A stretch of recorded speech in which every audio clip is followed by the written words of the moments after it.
السلام علیکم ورحمۃ اللہ وبرکاتہ۔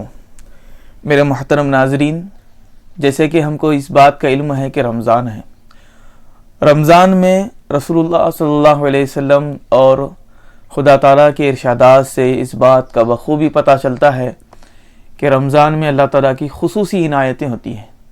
اسی بات کو مد نظر رکھتے ہوئے میں آپ حضرات کے سامنے ایک حدیث لے کر آیا ہوں جس میں رسول اللہ صلی اللہ علیہ وسلم نے ارشاد فرمایا ہے کہ مسلمانوں کے لیے اس میں کچھ خصوصیات ہیں۔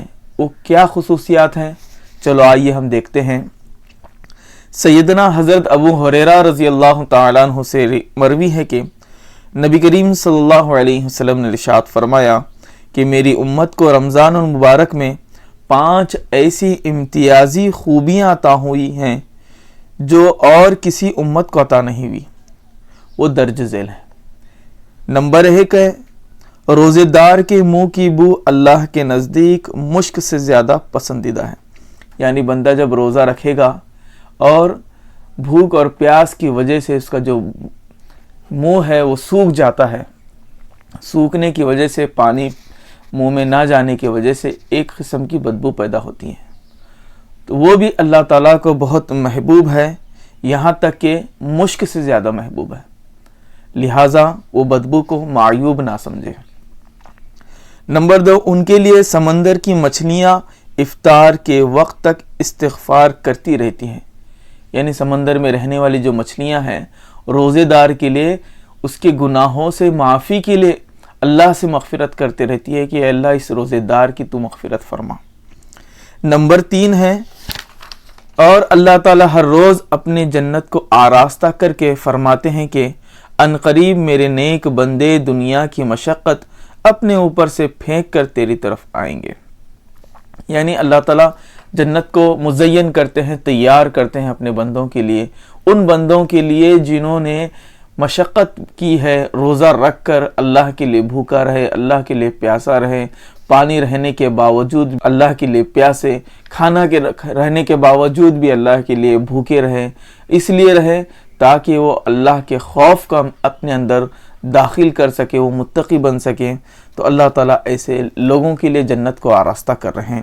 نمبر 4 فرمایا جا رہا ہے، سرکش شیاطین رمضان میں قید کر دیے جاتے ہیں، جس کی وجہ سے وہ رمضان کے زمانے میں ان برائیوں تک نہیں پہنچتے جن برائیوں کی طرف غیر رمضان میں پہنچ جاتے ہیں۔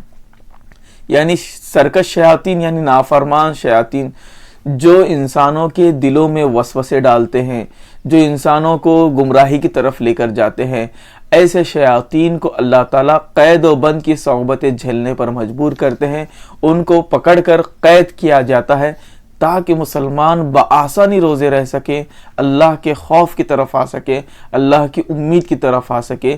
یہ بندے کی طرف اللہ تعالیٰ کی خصوصی عنایت ہوا کرتی ہے۔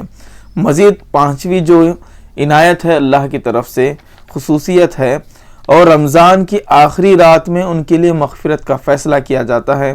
آپ صلی اللہ علیہ وسلم سے پوچھا گیا کہ کیا یہ مغفرت شب قدر میں ہوتی ہے؟ آپ صلی اللہ علیہ وسلم نے فرمایا نہیں، بلکہ دستور یہ ہے کہ کام ختم ہونے پر مزدور کو پوری اجرت سے نوازا جاتا ہے۔ 5ویں خصوصیت یہ ہے کہ اللہ تعالیٰ آخر رات میں، یعنی جب پورا رمضان ختم ہوتا ہے، اس وقت اللہ تعالیٰ اس کے لیے مغفرت کا فیصلہ فرماتے ہیں۔ صحابہ نے پوچھا کیا وہ شب قدر ہے؟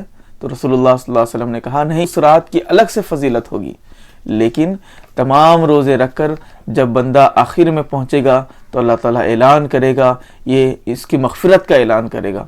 لہٰذا یہ جو 5 خصوصیات ہیں، جس میں روزے دار کی منہ کی بدبو ہے، دوسری سمندر کی مچھلیاں اس کے لیے دعا کرنا ہے، تیسری جنت اس کے لیے آراستہ کی جاتی ہے، چوتھی شیاطین اس کے لیے بند کیے جاتے ہیں، 5ویں رمضان کے آخر میں اس کی مزدوری یعنی اس کی مغفرت کر دی جاتی ہے۔ اللہ تعالیٰ سے دعا ہے کہ اللہ تعالیٰ ہمیں ان خصوصیات کو جان کر اس پر عمل کرنے اور رمضان کی عنایتوں کو، رحمتوں کو حاصل کرنے کی توفیق عطا فرمائے۔